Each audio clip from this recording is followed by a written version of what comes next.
చాలా మంది ఇప్పటి వరకు మనలో ఉన్న చాలా మంది అమ్మాయిలు చదువు పక్కన పెట్టేసి భవిష్యత్తును పక్కన పెట్టేసి ఏం చేస్తుంటారంటే పెళ్లి కోసం వెయిట్ చేస్తుంటారు చాలా మంది, లవ్ కోసం వెయిట్ చేస్తుంటారు చాలా మంది.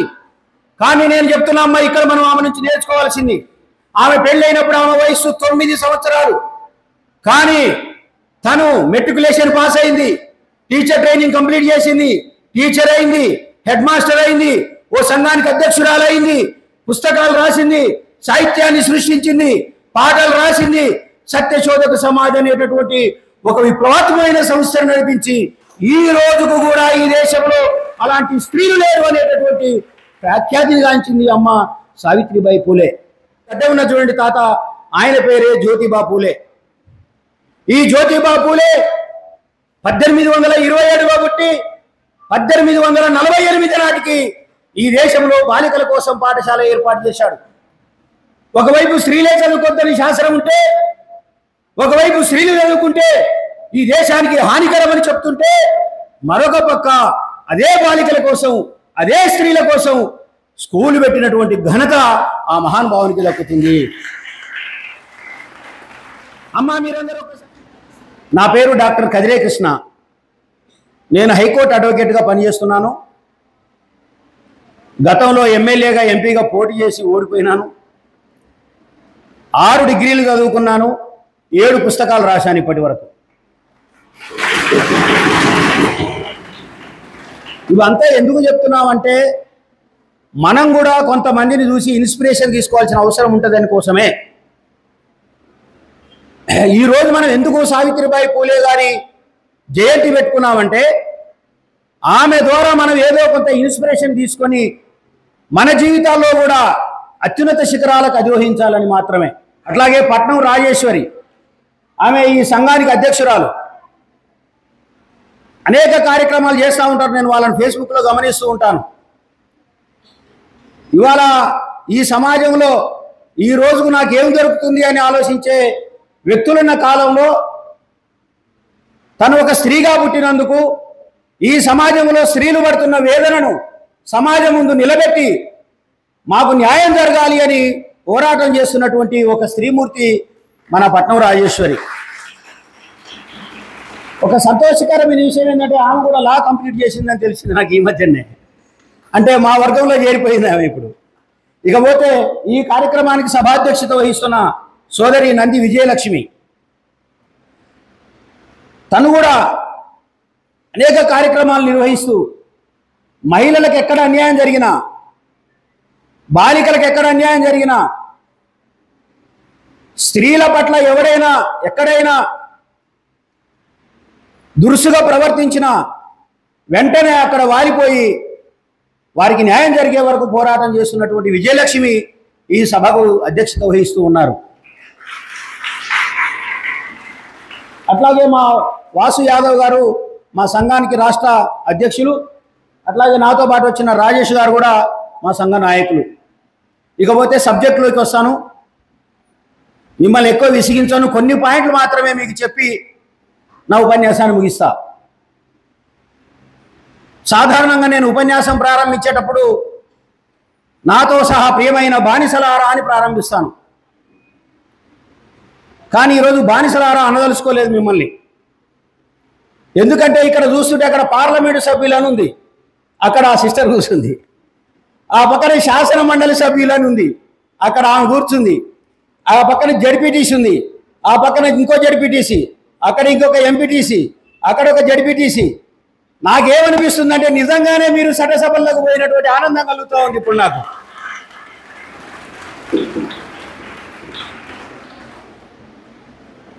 కొంగ చెట్టు మీద కొంగలు వాలితే ఎంత దరిద్రంగా ఉంటుందో, మగవాడు పరిపాలిస్తే కూడా అంతే దరిద్రంగా ఉంటుంది. కానీ స్త్రీలు పరిపాలించిన రాజ్యాలు ఇప్పటి వరకు ప్రపంచ చరిత్రలో గణితికెక్కినటువంటి చరిత్రను మనం గమనిస్తూ ఉన్నాం. సోదరి మల్లారా, మొట్టమొదట ఈ ఆంధ్ర తెలంగాణ ప్రాంతాలను కాకతీయ సామ్రాజ్యాన్ని పరిపాలించిన ఒక్కసారి మనం రాణి రుద్రమదేవిని గుర్తు చేసుకుంటే, మొత్తం ఆమె రాజ్యంలో ఉన్న పురుష సమాజం ఆమె పైన కత్తి రాజ్యం దించాలనుకుంటే మొత్తం పురుష సమాజాన్ని తన ఎడవకాలతో సమానంగా భావించి అటు ఆంధ్రాను, ఇటు తెలంగాణను, అటు కర్ణాటక ప్రాంతం వరకు పరిపాలించిన ఒక గొప్ప వీరవనిత పరిపాలన అధ్యక్షురాలు మన కాకతీయ సామ్రాజ్యాధినేత రాణి రుద్రమదేవి. మిత్రులారా, రెండవ పాయింట్ మీకు చెప్తాను. భారతదేశాన్ని ఎక్కువ కాలం పరిపాలించిన వాళ్ళు ఇద్దరైతే, ఒక ఆయన నెహ్రూ, ఆ తర్వాత ఇందిరాగాంధీ. అంటే మీరు అనొచ్చు మోడీ ఉన్నాడు కదా అంటే ఆయన ఉంటాడో కూర్చోడో తెలియదు కాబట్టి నేను చెప్తున్నాను, ఇంకా కాలే, పూర్తి కాలే ఆయనది. కాబట్టి ఇందిరాగాంధీని మీరు గమనిస్తే అమెరికన్ అధ్యక్షుడు రోనాల్డ్ రీగన్ అంటాడు. అమెరికాను పరిపాలించిన రోనాల్డ్ రీగన్ అనే అధ్యక్షుడు అంటాడు, ఆమె ఆడది కాదురా ఆదిశక్తి అంటాడు.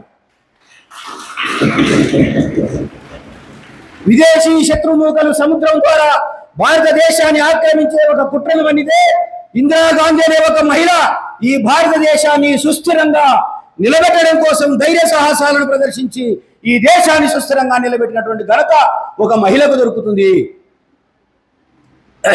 మీరు జనరల్గా చూడండి, మన ఇంట్లో అమ్మోనో మన భార్యనో ఒక వారం రోజులు లేకపోతే ఇల్లు ఏమవుతుంది, మున్సిపాలిటీ కంపు అవుతుంది. కానీ మన ఇంట్లో ప్రతిరోజు మనం హాయిగా నిద్రపోతున్నామంటే దానికి కారణం మన తల్లి.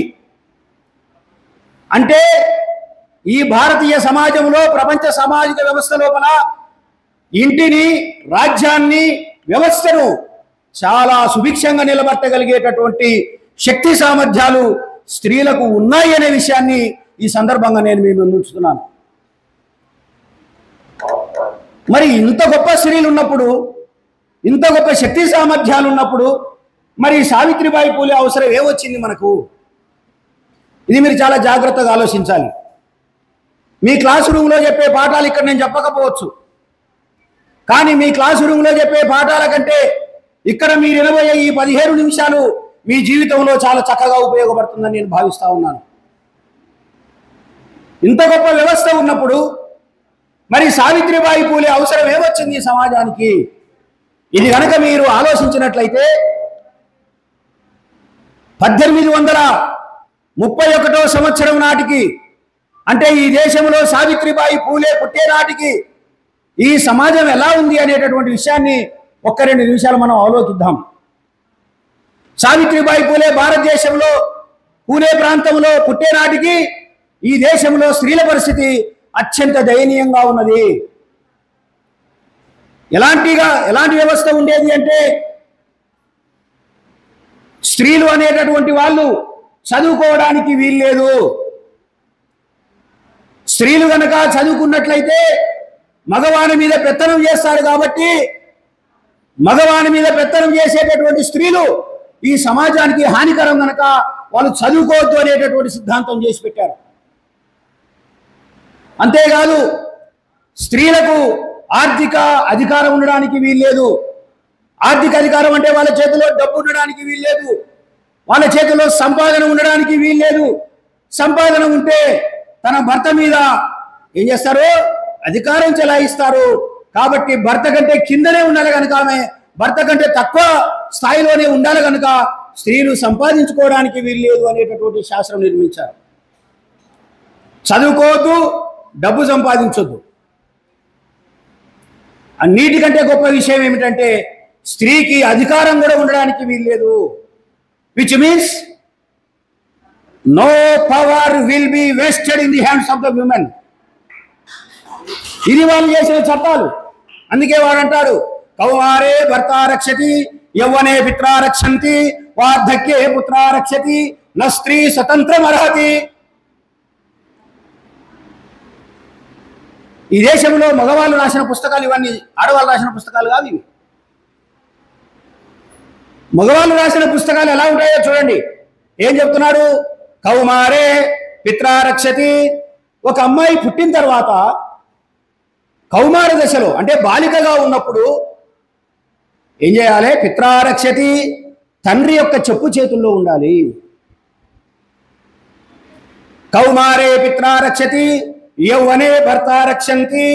యవ్వనానికి వచ్చిన తర్వాత, వయసుకు వచ్చిన తర్వాత భర్త రక్షంతి, భర్త యొక్క చెప్పు చేతుల్లో ఉండాలి. వార్ధక్యే, ముసలితనానికి వచ్చిన తర్వాత పుత్ర రక్షంతి, పుత్ర అంటే కుమారుడు, కొడుకు యొక్క చెప్పు చేతుల్లో ఉండాలి. అంటే బాలికగా ఉన్నప్పుడు తండ్రి చెప్పు చేతుల్లో అంటే మగవాడే, తల్లి చెప్పు చేతులు అనొచ్చు కదా. యవ్వనానికి వచ్చిన తర్వాత భర్త చెప్పు చేతుల్లో వాడు మగవాడే. ముసలితనానికి వచ్చిన తర్వాత కొడుకు చెప్పు చేతుల్లో అంటే కొడుకు కూడా మగవాడే. కాబట్టి స్త్రీ తన మొత్తం జీవిత కాలంలో పురుషుని యొక్క చెప్పు చేతుల్లో ఉండాల్సిందే తప్ప నా స్త్రీ స్వతంత్రం అర్హతి, అటువంటి స్త్రీకి నేను స్వతంత్రం ఇవ్వడం లేదు అన్నాడు. అంటే స్త్రీకి ఎక్కడ కూడా స్వేచ్ఛ లేదు, స్వాతంత్ర్యం లేదు, సమానత్వం లేదు. అన్నిటికి మించి నవేదం శూద్రం స్త్రీ అంచహ అంటాడు. వేదంలో వేదాన్ని చదవడానికి అంటే ఆ రోజు చదువుకోవడం అనేది వేదమే, ఇంకేం లేదు. చదువుకునేటటువంటి హక్కు స్త్రీలకు లేదు, శూద్రుడికి లేదు, అది వేరే సంగతి వదిలేద్దాం. కానీ స్త్రీలకు కూడా లేదు. అందులో రెడ్డి స్త్రీయా, బ్రాహ్మణ స్త్రీయా, ఎస్సీ స్త్రీయా, ఎస్టీ స్త్రీయా, లేకపోతే బీసీ స్త్రీ అని కాదు. స్త్రీ పుట్టారు అంటే వాళ్ళు చదువుకోవడానికి వీల్లేదు. నా స్త్రీ నధీయతాన్ అంటాడు ఒక చోట. స్త్రీకి అసలు అధికారమే లేదు చదువుకోవడానికి. అంటే వాళ్ళు చదువురాని అజ్ఞానులాగా బతకాలి, కేవలం వంటగదికే పరిమితం కావాలి, కేవలం ఇంట్లో చాకిరీ చేయడానికే పరిమితం కావాలి. ఇది సావిత్రిబాయి పూలే పుట్టేనాటికి మన దేశంలో ఉన్నటువంటి సామాజిక స్త్రీ యొక్క స్థితిగతి. ఇలాంటి పరిస్థితుల్లో ఈ దేశంలో ఒక మహానుభావుడు పుట్టాడు. ఆయన పేరే మహాత్మా జ్యోతిబా పూలే. మహాత్మా జ్యోతిబా పూలే. మీరు ఎవరిని మొక్కినా మొక్కకపోయినా ఈ దేశంలో ఉన్న స్త్రీలు, బాలికలు, అది ఏ కులం అన్నా కానీ ఏ మతం అన్నా కానీ లేవగానే దండం పెట్టుకోవలసినటువంటి వ్యక్తి మహాత్మా జ్యోతిబా పూలే. ఆ వెనక కట్టినటువంటి నాలుగో బ్యానర్లో నాలుగో వ్యక్తి, మొదటివాడు బుద్ధుడు, రెండవ వాడు అంబేద్కర్, మూడో వ్యక్తి కుమరం భీం, నాలుగో వ్యక్తి ఆయన పేరే గడ్డ ఉన్న చూడండి తాత, ఆయన పేరే జ్యోతిబా పూలే. ఈ జ్యోతిబా పూలే 1827లో పుట్టి 1848 నాటికి ఈ దేశంలో బాలికల కోసం పాఠశాల ఏర్పాటు చేశాడు. ఒకవైపు స్త్రీలే చదువుకొద్దని శాస్త్రం ఉంటే, ఒకవైపు స్త్రీలు చదువుకుంటే ఈ దేశానికి హానికరమని చెప్తుంటే, మరొక పక్క అదే బాలికల కోసం, అదే స్త్రీల కోసం స్కూల్ పెట్టినటువంటి ఘనత ఆ మహానుభావునికి దక్కుతుంది. అమ్మా, మీరందరూ ఒక్కసారి ఆలోచించండి. చదువుకోవద్దు అని శాసనం ఉన్న దగ్గర స్కూలే పెడితే ఆయన మీద ఉండేటటువంటి దాడి ఏ రకంగా ఉంటుందో మనం అసలు ఒక్కసారి ఊహించుకోవచ్చు. ఈ రోజుల్లోనే ఎవరైనా ఒక స్త్రీలు ఒక కవిత్వం రాసనో, 4 అక్షరాలు రాసనో, ఏదైనా ఒక కార్యక్రమం పెడితే ఆ కార్యక్రమం ప్రారంభమైన కానించి అయిపోయేంత వరకు ఆమె క్యారెక్టర్ని అసాసినేట్ చేయడం, ఆమె మీద అభాండాలు వేయడం, వాళ్ళని తిట్టిపోసుకోవడం, అది అట్లరా ఇట్లరా అట్లా నానా రకాలైనటువంటి దుర్మార్గాలు వేస్తున్న ఈ రోజుల్లోనే సుమారుగా ఇప్పటికి 150 సంవత్సరాల క్రితం ఈ దేశంలో బాలికల కోసం ప్రత్యేకంగా ఒక పాఠశాలను పెట్టాడు. అదే ఒక గొప్ప విషయం అయితే, అదే గొప్ప విప్లవం అయితే, అదే గొప్ప తిరుగుబాటు అయితే, ఆ స్కూల్లో తన సహచరి అంటే భార్య అనొద్దు, మనం మీరు కూడా భార్య అంటే ఒప్పుకోవద్దు. భార్య అంటే భరించబడేది అని అర్థం, భర్త అంటే భరించేవాడు అని అర్థం. వాడు తాగుబోతైనా భరించేటోడే, రూపాయి ఆదాయం లేకున్నా భరించేటోడే. కానీ ఈమె ఉద్యోగం చేసి కుటుంబాన్ని పోషించినా కూడా ఈమె భార్యేనట. ఒకవేళ భరించేవాడే భర్త అయితే ఈ దేశంలో మొత్తం స్త్రీలే భర్తలు అవుతారు. ఎందుకంటే కుటుంబాన్ని భరిస్తున్నదే వాళ్ళు కాబట్టి. ఒక్కరోజు తిన్న కంచం కడుక్కోలేడు వాడు, ఒక్కరోజు తాను వేసుకున్న బట్టలు తుక్కోలేడు వాడు. నేను మొగాన్ని అని మీసాలు ఊదుకుంటాడు. స్త్రీ లేకపోతే ఇంట్లో నుంచి అడుగు బయట పెట్టలేని మనం అసమర్థులమే అవుతామని ఒప్పుకోవాల్సినటువంటి అవసరం ఉంది ఈ సమాజంలో. ఇక్కడ ఒక గొప్ప విషయం ఏంటంటే, మహాత్మా జ్యోతిబా పూలే స్కూల్ పెట్టాడు ఒక ఎత్తు అయితే, ఆ స్కూల్లో మొట్టమొదటి టీచర్గా అపాయింట్ చేసింది ఎవరిని అంటే తన యొక్క సహచరి అయిన మన అమ్మ సావిత్రిబాయి పూలేని అందులో టీచర్గా పెట్టాడు ఆయన. చదివే రాదు, స్త్రీలు చదువుకోవడానికే వీలు లేదు. మరి ఎట్లా? వాళ్ళిద్దరు పెళ్ళైనప్పుడు ఎన్ని సంవత్సరాలు తెలుసా మీకు? చాలా మంది ఇప్పటి వరకు మనలో ఉన్న చాలా మంది అమ్మాయిలు చదువు పక్కన పెట్టేసి, భవిష్యత్తును పక్కన పెట్టేసి ఏం చేస్తుంటారంటే పెళ్లి కోసం వెయిట్ చేస్తుంటారు. చాలా మంది లవ్ కోసం వెయిట్ చేస్తుంటారు చాలా మంది. కానీ నేను చెప్తున్నా అమ్మా, ఇక్కడ మనం ఆమె నుంచి నేర్చుకోవాల్సింది, ఆమె పెళ్ళైనప్పుడు ఆమె వయస్సు 9 సంవత్సరాలు. కానీ తను మెట్రికులేషన్ పాస్ అయింది, టీచర్ ట్రైనింగ్ కంప్లీట్ చేసింది, టీచర్ అయింది, హెడ్ మాస్టర్ అయింది, ఓ సంఘానికి అధ్యక్షురాలైంది, పుస్తకాలు రాసింది, సాహిత్యాన్ని సృష్టించింది, పాటలు రాసింది, సత్యశోధక సమాజ్ అనేటటువంటి ఒక విప్లవాత్మకమైన సంస్థను నడిపించి ఈ రోజుకు కూడా ఈ దేశంలో అలాంటి స్త్రీలు లేరు అనేటటువంటి ప్రఖ్యాతిని గాంచింది అమ్మ సావిత్రిబాయి పూలే. ఆమె దయాగుణం ఎట్లాంటిదంటే, ఆమె మనస్తత్వం ఎంత గొప్పది అంటే కొన్నిసార్లు మనం ఆలోచిస్తే మనకే నమ్మజాలగాను. ఆమె స్కూల్కి వెళ్ళేటప్పుడు ఇంటి నుంచి స్కూల్కి పోవాలి కదా స్త్రీలకు, అది బాలికల పాఠశాల. బాలికల పాఠశాలలో చదువు చెప్పేది ఎవరు? ఒక అమ్మాయి, అంటే అమ్మగారు సావిత్రి. అసలు బాలికల పాఠశాలనే పెద్ద శత్రు వైరుధ్యం అంటే అందులో మన స్త్రీ పాఠాలు.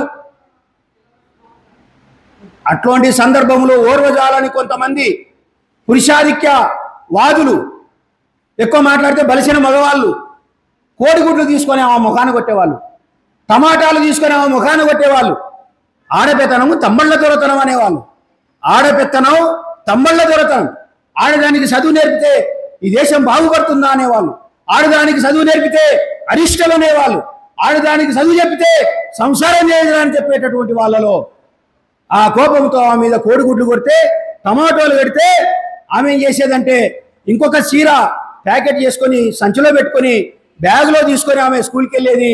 ఆ పెండ అదంతా పెండేసే వాళ్ళ మీద ఆవు పేడ, ఆ పేడంతా దూర్చుకొని, ఆ కోడిగుడ్లు దూర్చుకొని, ఆ టమోటాస్ మొత్తం దూర్చుకొని, ముఖం కట్టుకొని, ఆ చీరను మార్చుకొని పాఠాలు చెప్పేది.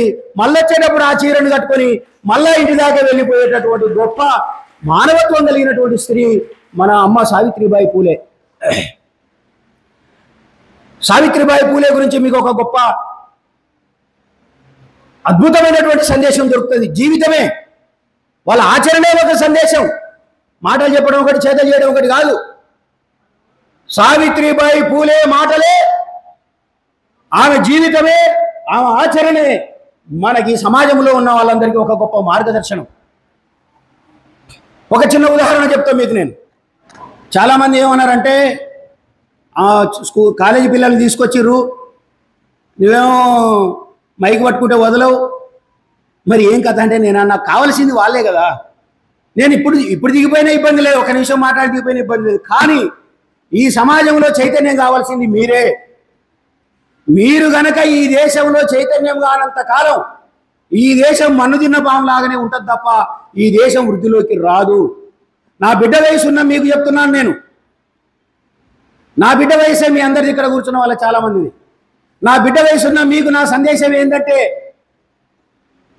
మీరు అత్యున్నత శిఖరాలకు అధిరోహించిన తర్వాత ఆ పదవి, ఆ అధికారం, ఆ డబ్బే నీకు అందాన్ని తీసుకొస్తుంది, అధికారాన్ని తీసుకొస్తుంది, ఈ సమాజాన్ని నీ కాళ్ళ ముందు కట్టి పడేస్తుంది. దీనికి కావాల్సింది నిరంతరంగా చదువు, నిరంతరమైన శ్రమ, నిరంతరమైన జ్ఞానార్జన జరగాల, నాలెడ్జ్ తీసుకోవాలి. 55 సంవత్సరాల తర్వాత ముసలోడు అయిపోతాడు వాడు, స్త్రీలైనా పురుషులైనా, అది అందరికీ కామన్. కానీ 55 సంవత్సరాల్లో ఈ సమాజం గురించి ఆలోచించి కావ్యాలను రాసి చైతన్యం తీసుకొచ్చి ఒక సామాజిక విప్లవాన్ని సృష్టించిన సావిత్రిబాయి పూలే లాంటి వాళ్ళు మీరందరూ తయారవుతారనేటటువంటిది నా యొక్క ఆశామిత్రులారా.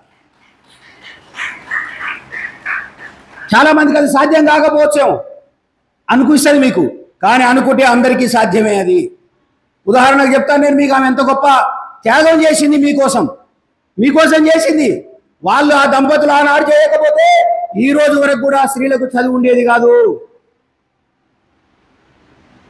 ఆనాడు వాళ్ళు చేసిన త్యాగమే, వాళ్ళు పెట్టిన స్కూల్లే, ఆ స్కూల్లో చదువుకున్న ఫాతిమా, ఆమె మొట్టమొదటి ముస్లిం టీచర్ కావడం, అదే స్కూల్లో చదువుకున్న తారాబాయి షిండే, వీళ్ళ ఫోటోలు కూడా పెట్టాలమ్మా మీరు.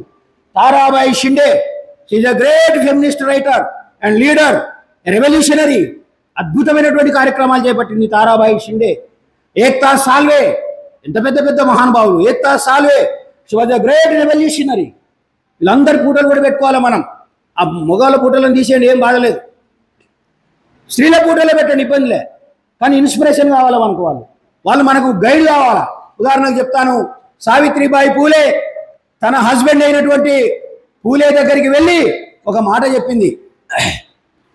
జనరల్గా పిల్లలు పుట్టకపోతే, ఒక సంవత్సరం పెళ్ళైన తర్వాత పిల్లలు పుట్టకపోతే ఆడిపోసుకుంటారు, గొడ్రాలరా ఇది అట్లా ఇట్లా అంటారు. ఆమె కూడా తగిలింది. అప్పుడు ఆమె తన భర్త దగ్గరికి వెళ్ళి చెప్పింది, ఇలాంటి సమస్యలు వస్తున్నాయి, మరి ఏం చేద్దాం. ఆయన అన్నాడు, నువ్వు అన్నది కరెక్టే, మనం పిల్లల్ని అంటామనుకో, కానీ ఆ పిల్లల్ని పోషించడానికి ఏమైనా టైం అంతా పోతుంది. కానీ ఇక్కడ ఉన్నటువంటి వందలాది మంది పిల్లల్ని ఎవరు పోషించాలి? ఈ వందలాది మంది పిల్లలకు ఎవరు చదువు చెప్పాలి? వాళ్ళందరూ మన బిడ్డలు కాదా అన్నాడు ఆయన. వాళ్ళందరూ మన బిడ్డలు కాదా అన్నాడు. అప్పుడు ఆ సావిత్రిబాయి చెప్పిన మాట, అయితే మన ఇద్దరం వైద్యుని దగ్గరికి వెళ్ళి పిల్లలు పుట్టకుండా ఏదైనా ఒక ఏమంటారు మెడిసిన్ తీసుకొని మనం పిల్లలే కనొద్దు, అసలు రాబోయే కోట్ల లక్షల మంది పిల్లలే మన పిల్లలు కావాలి, వాళ్ళ కోసం పనిచేద్దామని చెప్పేసి కంకణం కట్టుకున్నటువంటి స్త్రీ ఆమె. అందుకే ఇద్దరు భార్య భర్తలు వెళ్ళి నాటు వైద్యుని దగ్గర మెడిసిన్ రసం ఏమంటారు దాన్ని నాటు మందు తీసుకొని ఇద్దరు పిల్లలు పుట్టేటటువంటి అవకాశాన్ని కోల్పోయారు. మన తల్లి మన కోసం ఇంత త్యాగం చేస్తుందా? మన తండ్రి అయితే మన కోసం ఇంత త్యాగం చేయగలుగుతాడా? కానీ ఈ దేశంలో సావిత్రిబాయి పూలే మనందరి భవిష్యత్తు కోసం, మనందరి ఏమంటారు ఉన్నతమైనటువంటి అభివృద్ధి కోసం ఆ తల్లి మన కోసం పనిచేశారనే విషయాన్ని మీకు సందర్భంగా తెలియజేస్తా ఉన్నాను. సావిత్రిబాయి పూలే గురించి చెప్పేదానికంటే మీరు చదవండి, కొంచెం ఆమె పుస్తకాలు తీసుకొని చదవండి. ఒకరోజు చెప్పినా అయిపోదు ఆమె గురించి, కానీ మీరు చదవండి. కొంచెం నేను ఇన్స్పిరేషన్ ఇవ్వగలను, కొంచెం మీకు ఏమంటారు ఒక రెండు ముక్కలు దారి వేయగలను, అంతేగాని మీరు ఆమె గురించి చాలా చదువుకోవచ్చు, ఇంకా చాలా జ్ఞానాన్ని మీరు ఆర్జించవచ్చు. ఉదాహరణకు ఒకరోజు ఏం జరిగిందో చెప్తాను. ఒక వ్యక్తి వాళ్ళ ఇంటికి వెళ్ళాడు. ఇంటికి వెళ్ళిన తర్వాత ఆయన ఏం చేశాడంటే దానం అడుగుతాడు. దానం అంటే తెలుసా, భిక్ష అడుగుతాడు. భిక్ష అడిగితే ఆమె లోపలికి వెళ్ళి కొంత ధాన్యాన్ని తీసుకొచ్చి అతనికి వేస్తుంది. ఆమె కొంత ధాన్యాన్ని దానం చేసింది. అతడు ఆ ధాన్యం తీసుకొని బజార్లో వెళ్తుంటే ఆ ఏదైతే ధాన్యం పోసుకున్న వస్త్రం ఉందో అది పగిలిపోయింది. పగిలిపోయి ఆ గింజలు కింద పడిపోయాయి. కింద పడిపోతే అదే దారికుండా ఇంకొక మనిషి వస్తున్నాడు. అయ్యయ్యో ఏమయ్యా ధాన్యం అంతా పడిపోసుకున్నావు, ఇగో నా రుమాలు తీసుకో అని చెప్పేసి తన రుమాలు తీసి అతనికి ఇచ్చి ఆ ధాన్యాన్ని దాంట్లో పోసి పంపించాడు. ఈ దానం చేసింది సావిత్రిబాయి పూలే అయితే ఆ ధాన్యం పోగొట్టుకున్న వాడికి చేయూతనిచ్చిన వాడు Mahatma Jyotiba Phule. Wife and husband అంటే మనస్తత్వాలు ఒకే రకంగా ఉంటాయి. అట్లా లేకపోతే ఆ సంసారం నిప్పుల కుంపటవుతుంది. కనుక నేను చెప్పే అంశం ఏంటంటే, స్త్రీలలో గొప్ప మానవత్వం ఉంటుంది, ధాతృత్వ గుణం ఉంటుంది, గొప్ప గౌరవభావం ఉంటుంది, గొప్పగా ప్రేమించే గుణం ఉంటుంది, గొప్పగా నాయకత్వం వహించే గుణం ఉంటుంది, గొప్పగా జ్ఞానాన్ని ఆర్జించేటటువంటి గొప్ప జ్ఞానం కూడా స్త్రీలలో ఉంటుంది అనే విషయాన్ని మీరు గమనించాలి. మీరు స్త్రీ పురుషుని ఇద్దరిని తీసుకోండి. పురుషునికి ఆవేశం ఎక్కువ ఉంటుంది, కోపం ఎక్కువ ఉంటుంది వానికి. స్త్రీలు ఓపికతో ఉంటారు. అట్టాన్ని ఎప్పుడు పడితే అప్పుడు ఓపికతో ఉంటుంది. అవసరమైనప్పుడు లంపకాయ కొట్టాలి, అది వేరే సంగతి. కానీ జ్ఞానాన్ని ఆర్జించే దగ్గర, అధికారాన్ని తీసుకునే దగ్గర, ఈ రాజ్యంలో మీ యొక్క వాటాను మీరు పొందే దగ్గర తప్పకుండా మీరు ఓపికతో ప్రయత్నం చేస్తే, చదివితే, జ్ఞానాన్ని ఆర్జిస్తే మీరు అందరికంటే గొప్ప వాళ్ళు అవుతారు అనేటువంటి విషయాన్ని తెలియజేస్తూ, సావిత్రిబాయి పూలే జీవితంలో ఇంకొక సంఘటన మాత్రమే నేను చెప్పి ముగిస్తాను. అదేమిటంటే 1873 సెప్టెంబర్ 24వ తేదీన మీరు అర్ధరాత్రి లేచి డోరు కొట్టి ఈ డేట్ అడిగితే చెప్పగలగాలి. 1873 సెప్టెంబర్ 24వ తేదీన ఈ దేశంలో ఒక సంస్థ ఏర్పడ్డది.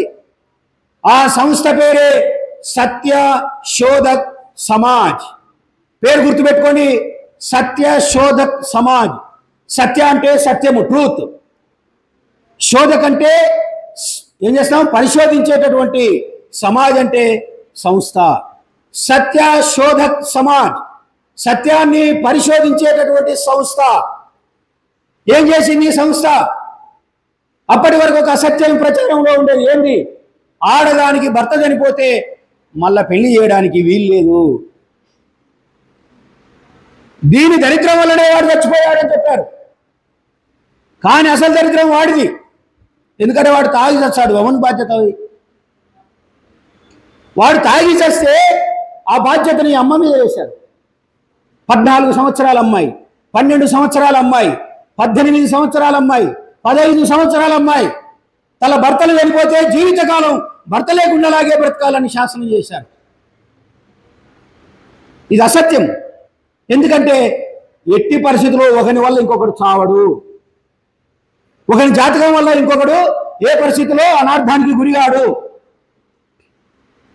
అట్లయ్యేటట్టయితే ఈ దేశంలో విశిష్టమైన బ్రాహ్మణ కుటుంబంలో పుట్టిన ఇందిరాగాంధీకి భర్త ఉన్నాడా?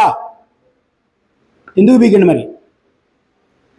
కాబట్టి ఒకని జాతకం వల్ల ఇంకొకడు, లేకపోతే స్త్రీ జాతకం వల్ల పురుషుడు, పురుషుని జాతకం వల్ల స్త్రీ ఎట్టి పరిస్థితుల్లో ప్రభావితం కాలేరు.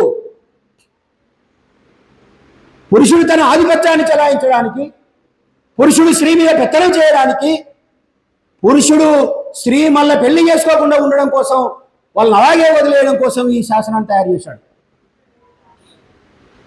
అప్పుడు 1873లో పుట్టిన ఈ సత్యశోధక సమాజ్ ఈ సత్యాన్ని ప్రజలకు చెప్పి, ఒక స్త్రీ విధవరాలైతే అది ఆమె బాధ్యత కాదు, ఒకవేళ అదే ఆమె బాధ్యత అయితే వాళ్ళిద్దరు భార్య భర్తలు కావాలని రాసిపెట్టిన దేవుని తప్పు, లేదా ఆమెను విధవరాలు కావాలని రాసిపెట్టిన ఆ దేవుడు మోసగాడు. కానీ ఆ స్త్రీది ఏ తప్పు లేదు అని ఈ సమాజానికి చెప్పి తిరిగి వితంతు 1860 ప్రాంతంలోనే 70 ప్రాంతంలోనే ఒక వితంతువుకు పునర్వివాహం చేసినటువంటి గొప్ప ఘనత మన సావిత్రిబాయి పూలే అమ్మగారికి దక్కుతుంది. ఆ రోజుల్లో స్త్రీ భర్త చనిపోతే ఏం చేసేవాళ్ళు? అర్ధేచ కామేశ మోక్షేశ నాతి చరితవ్య. ఎంత మోస శ్లోకాలంటే, ఎంత దుర్మార్గం అంటే ఇది మనం ఎప్పుడు ఆలోచించం.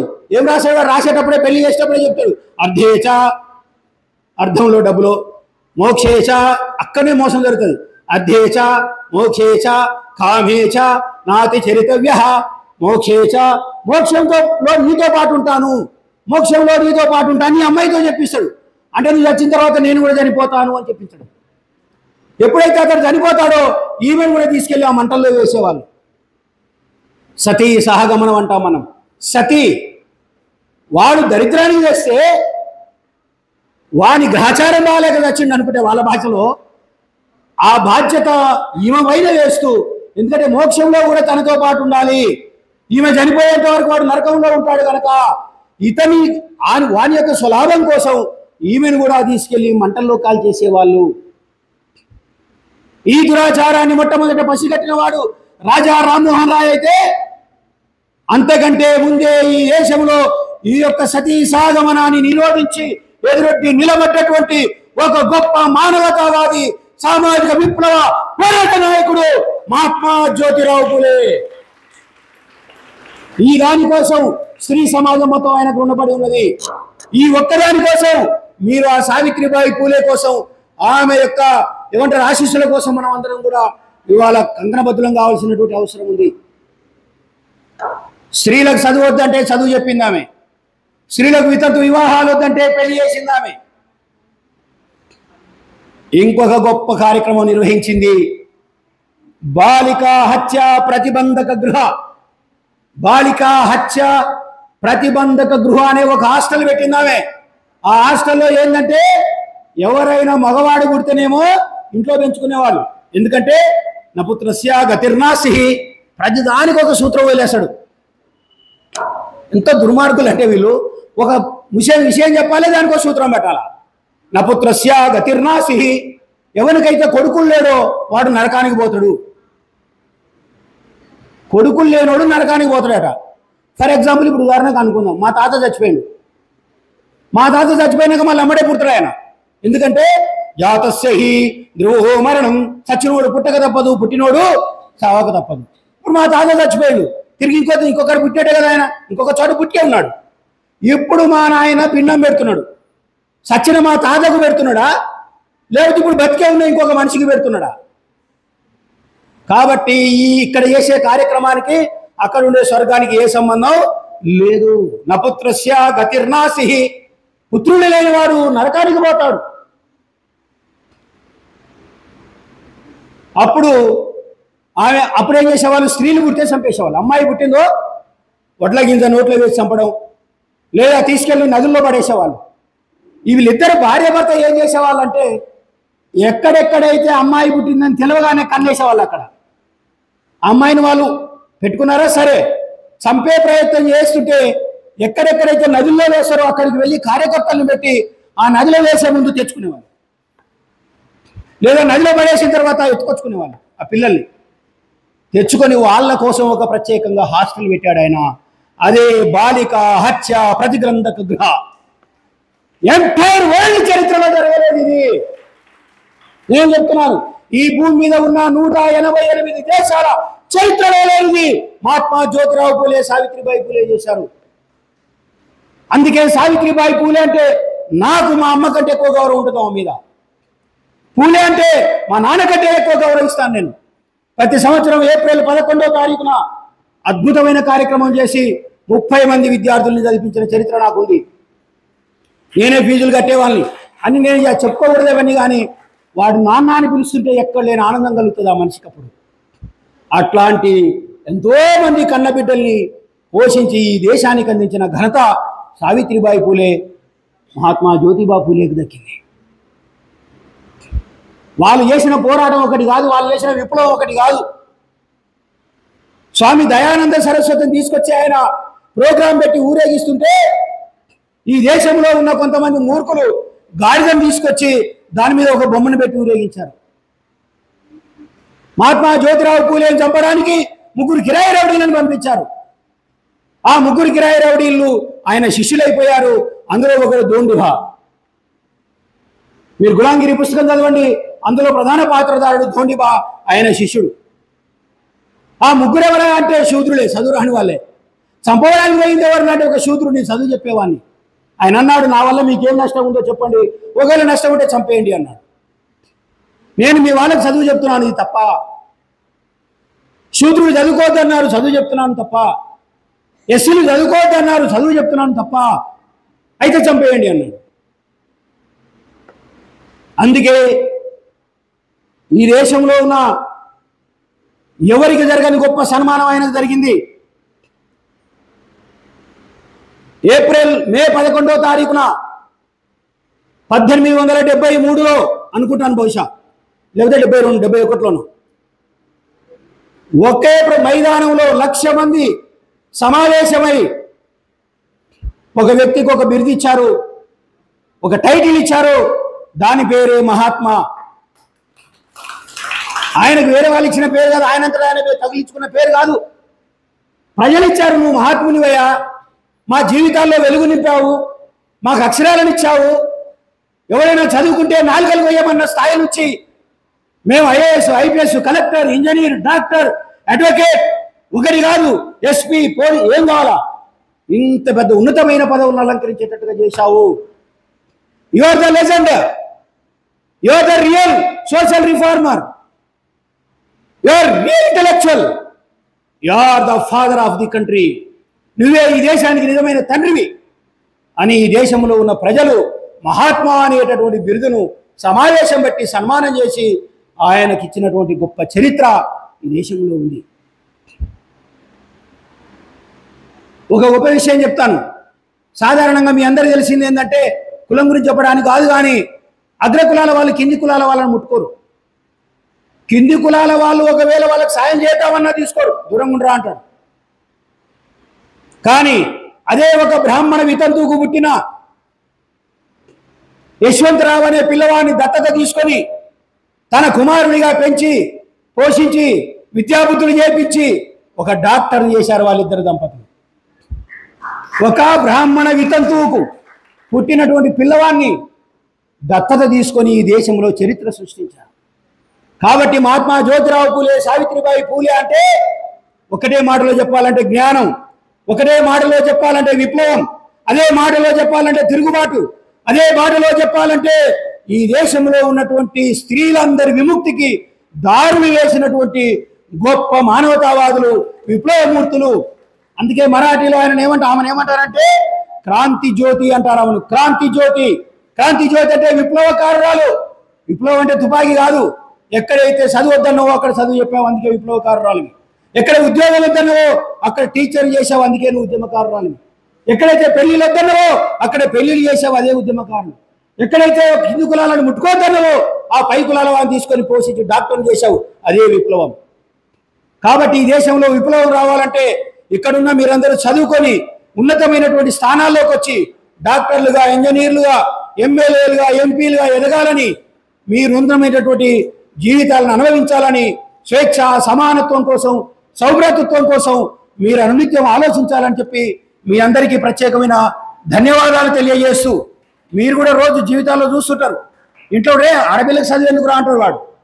ఆడపిల్లకు చదువే కావాలి, ఆడపిల్లకు ఉద్యోగమే కావాలి, ఆడపిల్లకు అధికారమే కావాలని మీరందరూ నినదించాలని, మహాత్మా జ్యోతిరావు పూలే, సావిత్రిబాయి పూలే కన్న కలల్ని నిర్ణయం చేయాలని చెప్పేసి మీ అందరికీ పిలుపునిస్తూ ఈ అవకాశం ఇచ్చి నన్ను ఇక్కడి వరకు ఆహ్వానించిన సంఘం వారికి ప్రత్యేకమైన ధన్యవాదాలు తెలియజేస్తూ ముగిస్తున్నా. జై భీమ్, జై భారత్. Thank you.